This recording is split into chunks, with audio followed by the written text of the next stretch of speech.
Out of the depths I cry to you, O Lord. Lord, hear my voice.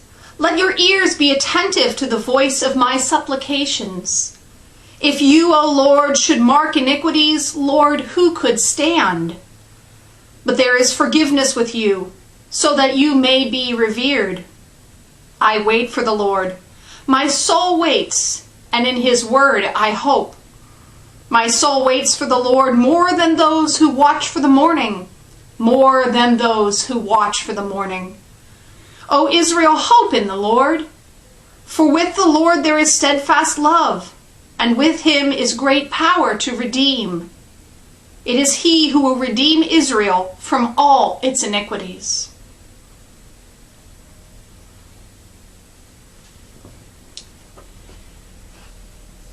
Psalm 130 is what's called a lament. Now, there is a difference between a biblical lament and a biblical complaint. A biblical complaint is where the person cries out about God. God, why are you doing this to me? Whereas a biblical lament is where a person cries out to God, help me because X, whatever it is happening to me. This psalm fits the pattern of a lament. Something is going wrong, and Lord, help me, save me, protect me, do what it is that I need. And in this case, the psalmist is calling out of the depths, calling out of the deep darkness, calling out of a dark and dismal space. And he's calling out of a place where he seems to be alone. When something is so dark and so deep, you can't tell whether there's another person next to you, even if there would be. And so for the psalmist, he's in a place where it's dark, it's deep, and he's not even sure there's anybody with him. Even if there might be someone 10 feet from him, he couldn't tell. And so he's crying to the Lord. He's saying, Lord, even if I'm in the middle of dark and depth and inability to notice whether there's anybody with me, I know, Lord, you are hearing my cry. You are hearing me when I say, I need you. I'm calling to you. Help me. Save me. If anyone's ever been in a cave, they have been in a place where all of the light begins to disappear. And when you get to the bottom of a deep cave, you find that if they turn off all of the lights, even night vision cameras can't see anything because there is so much darkness. There isn't any residual light that's made its way down into the depth of the cave or the cavern. And so they do this in order to amuse people. Can you tell where your hand is? Because we know where our hand is, and we know how close it is to our face, whether or whether not we can see. But in the darkness, we can no longer see our hand. Even though we know it's there, we can't see it. And what it begins to do is it begins to kind of mess with that sense that we have. We know where our hand is, and we're not going to smack ourselves in the face, but it seems weird not to be able to see your hand. And so that's what they'll do if you've ever been in the deep cavern. And it's kind of the same reminder we have here from the psalmist and Jesus. Or rather the Lord that he's calling out to. For us, that's Jesus. And the psalmist is saying, I know there is a presence with me, the presence of the Lord. I can't see anyone else with me, but I know there's someone in this deep depth that is with me. I don't know if whoever chose the lectionary passages for this Lenten season kind of knew what was coming. I don't know if it was God's will in the choice of these passages, but these passages have fit so well with what we're experiencing right now in the world today. Most of us are in a situation where unless we have large families, we are trapped, almost seemingly trapped, alone. Maybe with our spouse, maybe with no one else. Maybe the kids that normally come to visit aren't. Maybe the neighborhood around us is unbelievably quiet. Maybe we live in places where there would normally be lights and normally be noises, and now there aren't. We are living in kind of a dark, empty space right now. Now, there are plenty of ways to get out and enjoy the brightness and enjoy the light. The days have been getting warmer and will continue to do so, even though there are some surprises on the way from what I hear from the weather. But we are still, when we're in our homes, in kind of a similar space to where the psalmist is speaking from. A space where they feel like they're alone. They feel like there's no one else. They feel like it's dark. They feel like it's empty. And even in the midst of that, they know there is someone they can rely on. And that's on the Lord. In the passage of Ezekiel that I gave you to take a look at, that's too long to read here, it tells the story of the Lord commanding the prophet to breathe life through the Lord's words into these dry bones that lay before them. And he compares those dry bones to the people of Israel, the people who were at that time saying, I'm dry, I'm devoid of life, I don't have anything, I don't have any energy, I don't have anything to give. And speaking about the people of Israel in this way, God was saying, I am your breath. I am your presence. I am all that you need. In the story of Lazarus, which again was a little bit too long to read here, the story of Lazarus, it's Jesus that gives the dead bones of Lazarus life. He reaches in and he pulls Lazarus from the dead, from the depths, from the darkness, and brings him back to life. It's a perfect example of what Jesus does in our life. Now, in our lives, we may have never been in a space as lonely or as dark or as depressing as this. We may have always had our resources or our ways to connect with others or our activities that we can no longer do. And so we may, for the first time, really be experiencing some of those things that the psalmist and that the prophet and that Israel and that those who have been kind of like Lazarus, dead to the Lord for a while, we're experiencing that. We may think that even though we know the Lord is with us, we may think that he's missing, that he's absent. Maybe because we haven't had the opportunity to go to worship. Maybe because we feel like this is a tragedy that's too difficult to bear. But even no matter what the circumstance may be, even if we know it up here, we're challenged to believe it here in our hearts. We're challenged in the midst of this time to follow in the footsteps of the psalmist, who, yes, is crying out to God, is saying, save me from the middle of this, get me out of here. And we're joining with those words, with that feeling, with that true deep cry. We're lamenting this situation that we're in, this place that it seems to be that we're trapped in, that we can't get out of right now.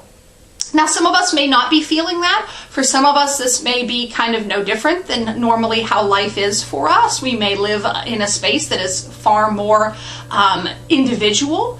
But even then, we're probably feeling some of the hurt, the inability to go to our concerts or the inability to go to our shows or our sports games. And while we may not yet be feeling that grief of that lament, we are experiencing kind of a dryness, a disconnection from what we have normally done.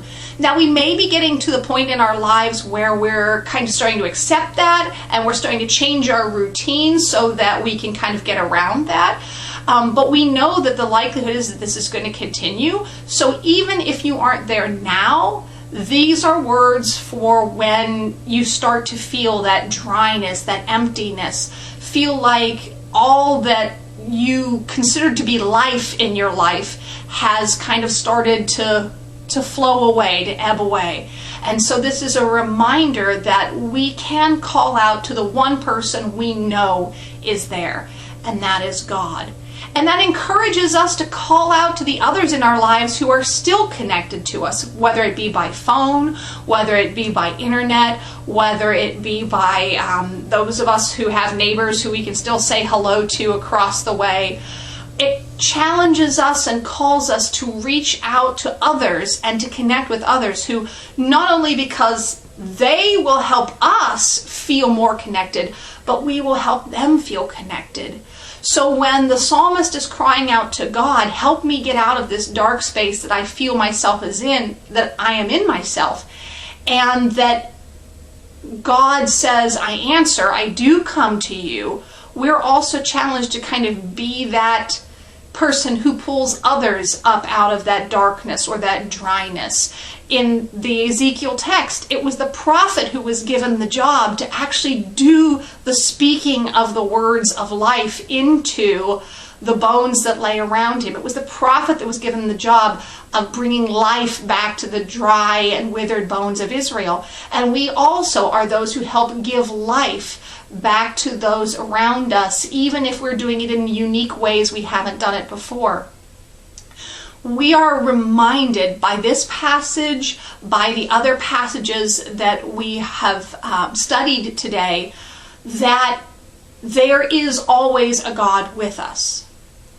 It's the best thing we can know, as John Wesley was reported to have saying, best of all, God is with us.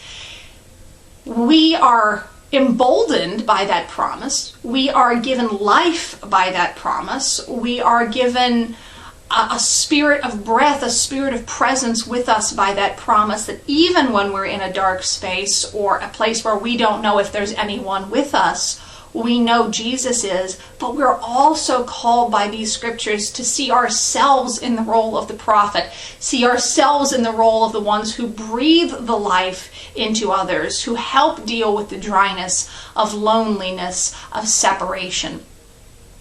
And so for this week, the challenge as we go out is to be people not only who are revived by God's presence, whom we know is with us, but also be God's presence in the lives of others who need reviving. I've seen a lot of articles go by recently on Facebook where they say this odd feeling that you're having, this difficulty of understanding how you're feeling, that's grief. And we grieve more things than just death in our lives. We grieve the loss of so many things, the loss of normalcy, the loss of things we were going to enjoy doing, the loss of contact with others. And so in this time, it is completely appropriate for us to treat ourselves as though we were grieving, because we are. And so the lament, especially here in Psalm 130, is completely appropriate to say, I'm grieving, Lord. I'm missing so much of what I normally do. I'm missing so much of the contact I normally have. I'm missing so much of how I usually worship you. Remind me, Lord, that you're here even in the midst of my grief. And also a reminder that those that we encounter, those that we call, those that we bump into in the store, hopefully figuratively and not literally, are also in that sense of grieving. Some have said that even in this time, even though I'm doing less than I usually do, I feel more tired. And that's because there is a loss, there is a heaviness on our hearts.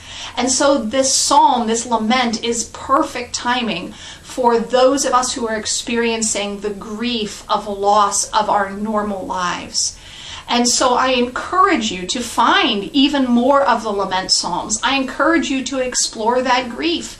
I encourage you to truly tap in and understand that sensation of feeling like you are alone. And then remember that there are not only others around, but more importantly, there is God for you in your life. That God is not abandoning you in the midst of this situation, that God has not left the picture, that the ways that we worship and the way we spend time with God have definitely changed, but He is still with us, even in the midst of darkness and grief and uncertainty and questions and worry and all of the difficulties that come with this. He is still with us. He is the one person that you don't have to social distance yourself away from, and I never recommend doing so. He is the one person that 6 feet away is nothing for him. He can be just as close as anyone who is residing in your own home with you. He doesn't have to stay far away. He doesn't have to wear a mask. He doesn't have to wear gloves. He is here with us, even in the midst of this time where we are distant from others. And so these passages today remind us that God is our breath. God is our life. God is the one we can call to when we feel like we're so far down, we can't find anyone else. So let him help you this week. Let him help you work through the grief of the loss of parts of your life. Let him work to pull you up out of that space. It may take time. It may be a quick response. Let him help you bring yourself up out of that. And then remember to be that presence for others in your lives. Remember to stay connected. Remember to be God's presence in the midst of their grief and in the midst of their lament. And especially remember that we have no idea how this is affecting others. We can make some guesses based on psychology and sociology, but we truly have no idea how others are experiencing this situation. We're all meeting this in a very different way. But it's very likely that all of us are experiencing in some form that emptiness, that missing of something that we normally have. So a reminder to everyone, best of all, God is with us. And also a challenge to help be God in the midst of others' grief and loss and lament and time of crying out because of the uncertainty of this time.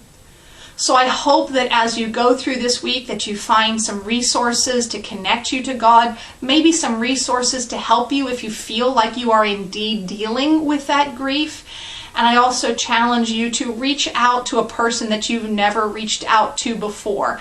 Maybe a neighbor you've never called, maybe an organization you've never spoken to make new connections in the midst of this time when all we can do is make phone calls. So that is your kind of spiritual challenge for the week. Find someone new to connect with. But most importantly, remember, God is with you, even in the midst of all of this. Blessings. Stay safe. See you next week.